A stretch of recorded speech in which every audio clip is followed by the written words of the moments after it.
حدیث کرتاس وہ ہڈی ہے جو سنی نہ نگل سکتے ہیں نہ تھوک سکتے ہیں.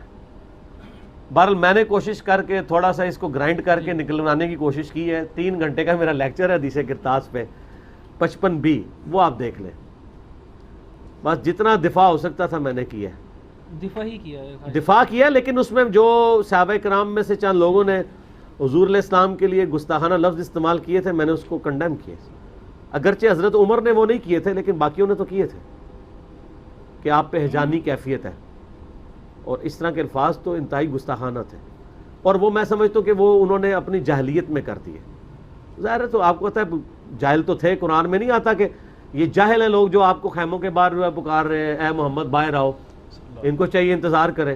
ہر طرح کے لوگ تھے اس وقت، سوفسٹیکیٹڈ تو نہیں تھے. آہستہ آہستہ ہی لوگوں میں یعنی ایٹیکیٹس آئے ہیں نا. عزیزان کرامی، آخر یہ انجینئر صاحب کو مغالطہ لگا کیوں ہے کہ سارے مسلمان غلط ہیں، وہی صحیح راستے پر چل رہا ہے؟ اور یہ واقعہ کسی کے ساتھ بھی ہو سکتا ہے.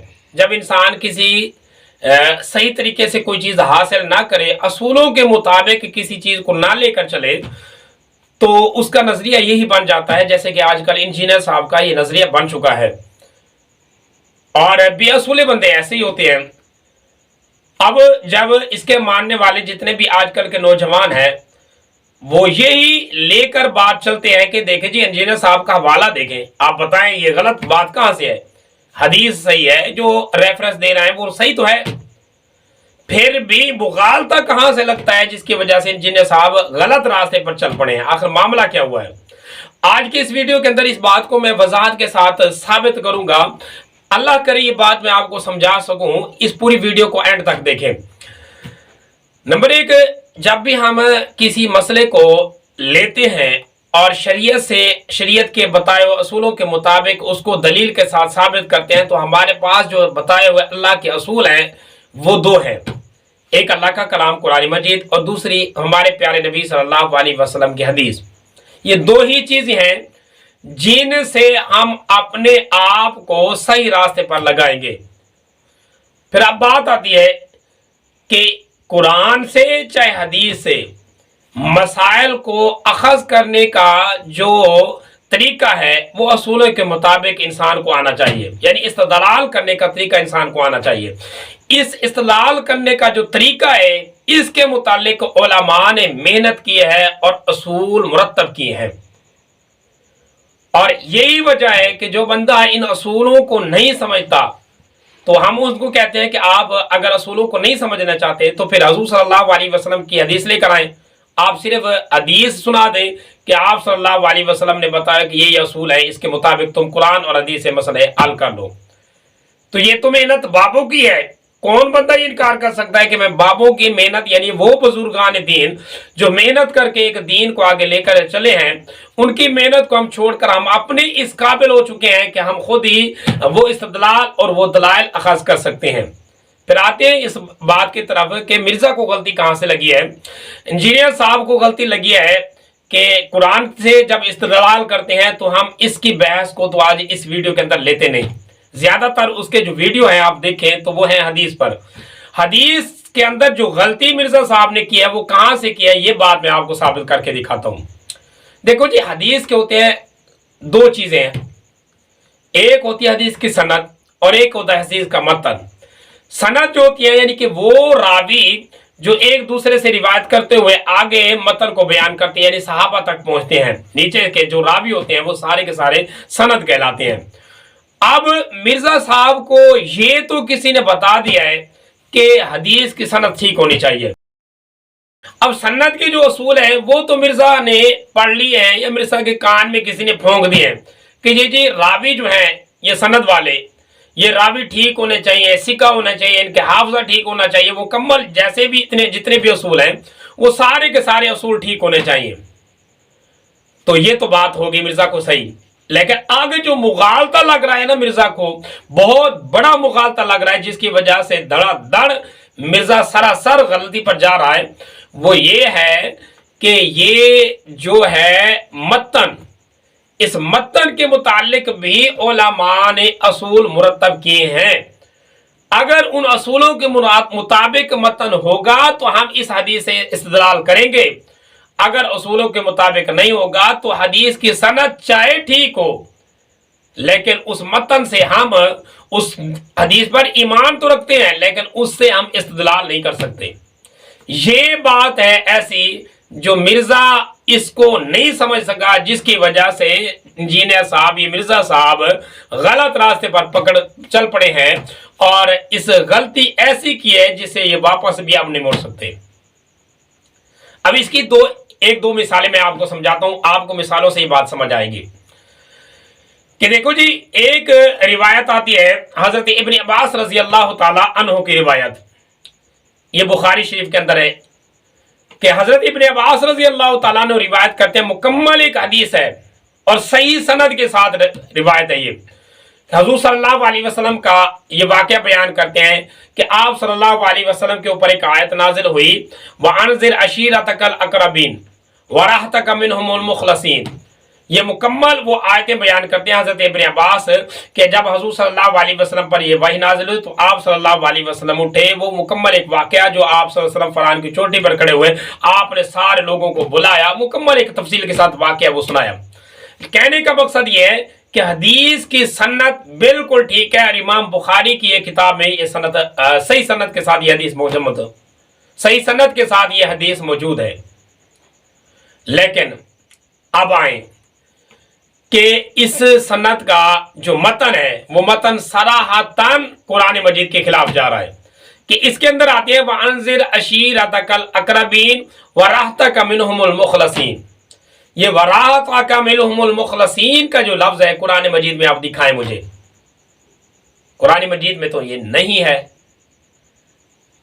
تو یہ حدیث صحیح اس کے اندر تو آ رہا ہے کہ قرآن مجید کے اندر یہ بھی لفظ ہے جو اللہ نے نازل کیا ہے، اور ادھر قرآن مجید میں ہم دیکھتے ہیں تو قرآن مجید میں وہ لفظ ہے نہیں۔ اب کوئی اور سند لے کر آئیں تو یہ حدیث اگر مرزا صاحب کو نظر آ جائے تو اس کا جواب دے کہ قرآن مجید کے اندر یہ لفظ نہیں ہے، اور حدیث کوئی ہے ہی نہیں جس سے یہ ثابت کر سکیں کہ آپ صلی اللہ علیہ وسلم نے یہ لفظ نہیں پڑھا، تو اب تو یہ متن قابل استدلال کیوں نہیں؟ اصول یہ ہے کہ حدیث کا جو متن ہوتا ہے اس کو تعامل، یعنی وہ صحابہ کا جو سنت طریقہ ہے اس تعامل صحابہ پر اس کو پیش کیا جاتا ہے کہ ایک حضرت ابن عباس رضی اللہ تعالیٰ عنہ یہ روایت بیان کر رہے ہیں، کیا کوئی اور بھی صحابی اس کی تصریح کرتا ہے؟ نہیں کرتا۔ باقی صحابہ جتنے بھی ہیں ان کا عمل کیا ہے اس کے بارے میں؟ تو سب صحابہ جتنے بھی ہیں وہ حضور صلی اللہ علیہ وسلم سے جب آیت پڑھتے ہیں یہی پڑھتے ہیں کہ وہ آپ صلی اللہ علیہ وسلم نے وَرَحْمَتَكَ مِنْهُمُ الْمُخْلَصِينَ کے الفاظ نہیں سکھائے، لہٰذا یہ حدیث بھی صحیح، اس کی سند بھی صحیح، اور یہ امام بخاری کی کتاب میں موجود ہے، لیکن اس کے باوجود اس کے متن سے ہم استدلال نہیں کر سکتے۔ یہ مغالطہ ہے مرزا جہنمی صاحب کو۔ اور اسی طریقے سے ایک مثال میں آپ کو اور دیتا ہوں، حضرت علقمہ رضی اللہ تعالیٰ عنہ وہ روایت کرتے ہیں، ایک روایت حضور صلی اللہ علیہ وسلم کی، اور وہ بھی یہی بخاری شریف کے اندر یہ کتاب روایت میں موجود ہے کہ وَاللَّيْلِ إِذَا يَغْشَى وَالنَّهَارِ إِذَا تَجَلَّى، آگے آتے ہیں وَمَا خَلَقَ، یہ وَمَا خَلَقَ کے لفظ حضرت علقمہ بیان کرتے ہیں، وہ کہتے ہیں وَالذَّكَرِ وَالْأُنثَى، اور کہتے ہیں کہ مجھے نبی صلی اللہ علیہ وسلم نے یہی سکھایا ہے، میں حضور صلی اللہ علیہ وسلم سے یہی سنا، میں نے آپ نے مجھے یہی اسی طریقے سے یہ آیت قرآن مجید کی سکھائی تھی۔ اب اس کے متن کو آپ دیکھیں، اصولوں کے مطابق آپ ڈھونڈیں، کہیں گے یہ متن بالکل ٹھیک ہے، حدیث ٹھیک ہے۔ جب حدیث ٹھیک ہے تو قرآن مجید سے یہ لفظ کیوں نکالا جا رہا ہے؟ اب یا تو اس کے مقابلے میں ایک اور روایت لے کر آئیں جس سے یہ ثابت ہو سکے کہ قرآن مجید کے اندر یہ لفظ ہے۔ کوئی حدیث آپ کو صحیح نہیں ملے گی جس میں یہ بات ثابت ہو سکے کہ قرآن مجید کے اندر یہ لفظ آپ صلی اللہ علیہ وسلم نے داخل کرایا ہے، تو اس صحیح حدیث کو آپ کیوں چھوڑ رہے ہیں؟ وجہ یہ ہے کہ وہی اس کا متن کے اندر جو شرط ہے، وہ متن کے شرائط کے اندر یہ شرط متن پر نہیں اتر رہا، وہ یہ ہے کہ متن کو صحابہ کرام کے تعامل پر پیش کیا جائے گا۔ حضور صلی اللہ علیہ وسلم کی اگرچہ حدیث ہے لیکن آپ صلی اللہ علیہ وسلم کے جمیع صحابہ قرآن مجید یہ جو تواتر سے بیان کرتے ہیں اس کے اندر یہ لفظ نہیں پڑھتے، تو لہٰذا اس حدیث صحیح کو بھی عمل میں نہیں لایا جائے گا۔ اگرچہ ہم عقائد میں رکھتے ہیں کہ حضور صلی اللہ علیہ وسلم کی حدیث ہے، لیکن عمل کے اندر یہ حدیث نہیں آئے گی۔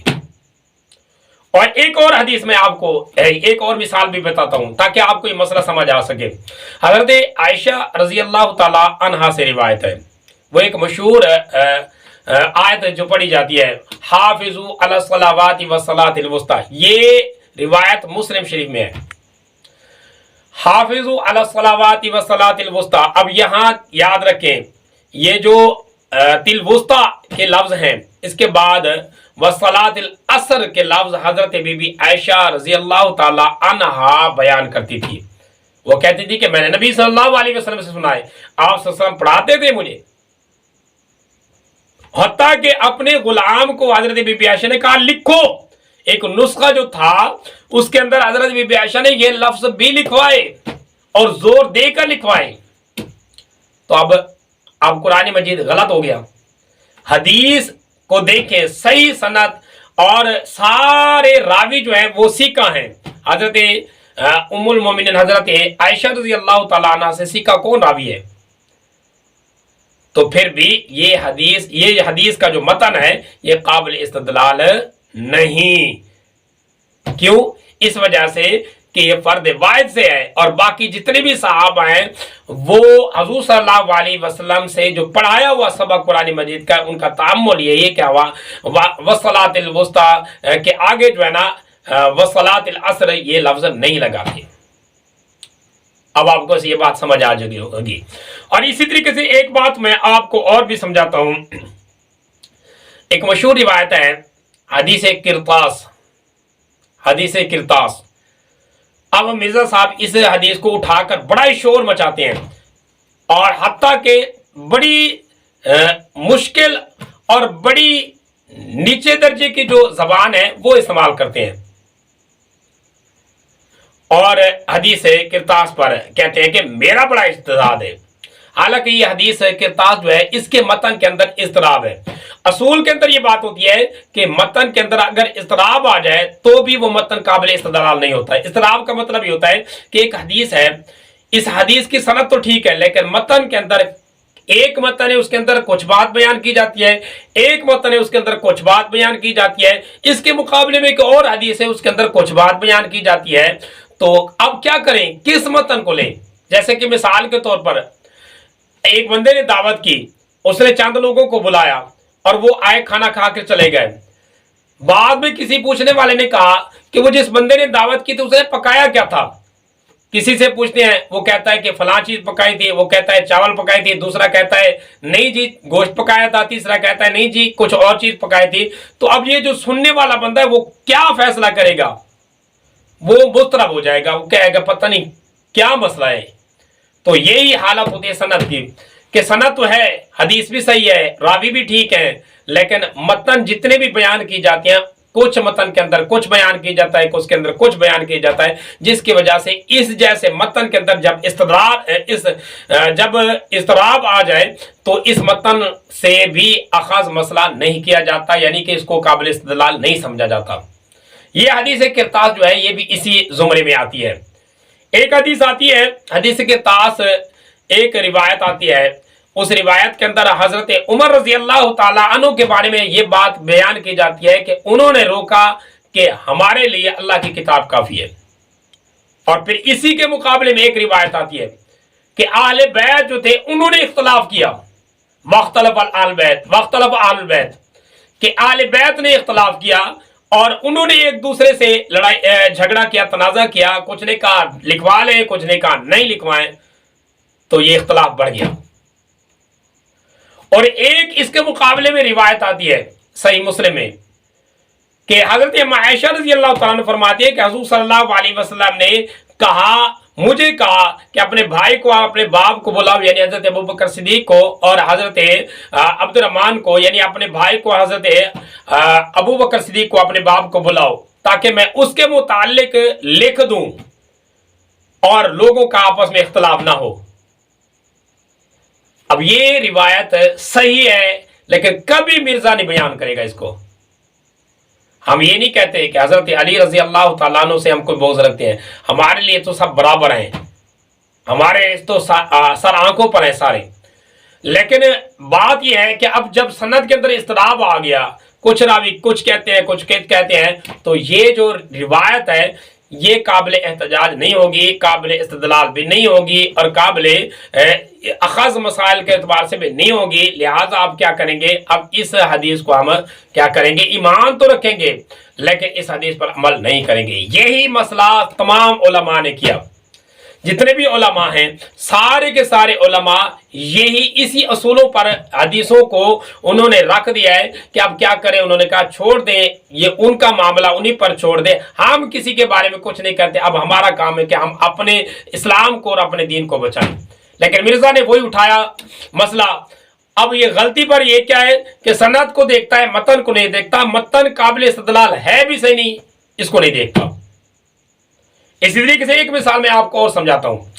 حضرت عبداللہ بن زبیر رضی اللہ تعالیٰ عنہ کے بارے میں صحیح روایت آتی ہے کہ جمعے والے دن عید ہوئی تو حضرت عبداللہ بن زبیر رضی اللہ تعالیٰ عنہ نے عید نماز پڑھی اور اس کے بعد جمعہ کی نماز نہیں پڑھائی اور عصر کی نماز پڑھی، اور یہ دلیل دیتے تھے کہ حضور صلی اللہ علیہ وسلم نے ہمیں یہی اجازت دی ہے. تو یہ حدیث بھی صحیح. تو اب آپ اس سے رزلٹ نکالیں کہ جمعے والے دن عید ہو اور عید نماز پڑھیں، جمعہ چھوڑ دیں، یہ رزلٹ نکل سکتا ہے؟ نہیں نکل سکتا، کیونکہ یہ روایت بھی صحابہ کرام کے تعامل کے خلاف ہے. اب اس کے مقابلے میں اگر صحیح روایت لے کر آئے اس کے مقابلے میں صحیح روایت جس میں نبی صلی اللہ علیہ وسلم کے صراحتاً کوئی حدیث موجود ہو، لیکن صراحتاً عمل ایک صحابہ کا، ایک انفرادی صحابی ایک عمل کر رہا ہے اور ایک اس کے مقابلے میں دیگر صحابہ ہے، تو صحابہ کا تعامل جو ہے اس بنا پر یہ ہے کہ انہوں نے حضور صلی اللہ علیہ وسلم سے یہی سیکھا. جمعے والے دن اگرچہ عید ہو تو عید کی نماز بھی پڑھی اور دوسرا جمعہ کی نماز بھی پڑھی.